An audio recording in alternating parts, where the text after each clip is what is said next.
Mga kwentong pambata ng mga Ingles. Ang Puting Ahas. Noong unang panahon, may isang dakilang hari. Kilala siya sa kanyang kabutihan at mahal siya ng mga tao. Alam ng haring ito ang lahat ng nangyayari sa buong kaharian. Gabi-gabi tuwing hapunan, hinahain sa kanya ang kanyang pagkain ng kanyang pinagkakatiwalaang lingkod. Hindi alam ng lingkod kung ano ang kanyang hinahain, pero nagpasya ang binatang alamin ito. Binuksan niya ang lalagyan at nakita ang isang puting ahas na nakahain bilang hapunan.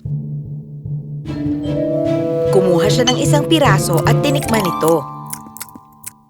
Bigla siyang may narinig na nag-uusap sa may bintana. Nagulat siya dahil naririnig niya ang mga maya na nag-uusap tungkol sa singsing ng reyna na kinain ng isang bibe. Kinatay ng lingkod ang bibe para mabawi ang nawawalang singsing at binalik niya ito sa reyna.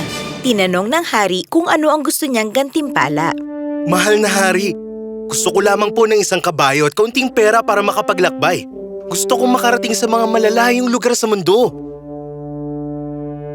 At dahil kaya na niyang makipag-usap sa mga hayop, masaya siyang naglakbay patungo sa kagubatan hanggang sa nakita niya ang tatlong kawawang isda na tila nasilo ng mga damo sa ilog. Ay! Ang malas naman natin! Sa ganitong paraan pa tayo mamamatay! Pinakawalan ng mabait na binata ang mga isda at binalik sila sa ilog. Hindi ka namin kakalimutan at susuklihan ka namin! Nagpatuloy ang lingkod sa kanyang paglalakbay sa gubat nang may narinig siyang isang lalaking sumisigaw. Nakita niya ang haring langgam at ang mga kasama nitong naglalakad sa labas lamang ng kanilang tirahan. Mabuti na lang at naisipan mong ihinto ang sinasakyan mong kabayo para makadaan kami. Samantalang yung iba, walang awa na tinatapakan at tinuturog ang mga kasama kong langgam. Hindi ka namin makakalimutan at susuklian namin ang kabaitan mo.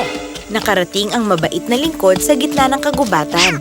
At may nakita siyang dalawang matandang uwak na hinulog mula sa puno ang kanilang mga munting anak. Walang tigil sa pag-iyak ang mga batang uwak dahil hindi pa sila marunong lumipad. Kawawa naman kami mga munting uwak! Kailangan na naming mamuhay mag-isa kahit di pa kami lumilipad. Mukhang mamamatay na lang kami sa gutom dito. Bumaba ang lingkod sa sinasakyang kabayo at pinukol ito ng kanyang espada. Agad lumapit ang mga munting uwak at nagpakabusog sa kanilang pagkain. Nagpasalamat sila sa binata. Hindi ka namin makakalimutan at susuklian namin ang kabaitan mo. Nakarating ang lingkod sa syudad at naabutan ang isang anunsyo mula sa hari doon. Paghahanap ng mapapangasawa ang mahal na prinsesa. Pero kailangan dumaan sa matinding pagsubok ang sinumang humingi ng kanyang kamay. At ang hindi magtatagumpay ay mamamatay. Nagpunta ang lingkod sa hardin ng palasyo. Doon niya nakita ang prinsesa at agad nabighani sa ganda nito. Nagpunta siya sa hari at humingi ng pahintulot na pakasalan ang mahal na prinsesa. Sinakay ang lingkod sa isang bangka at dinala sa gitna ng dagat. Kasunod niya ang hari na nakasakay sa isa pang bangka. Hinagis ng hari ang kanyang singsing sa dagat at inutos na kunin ito.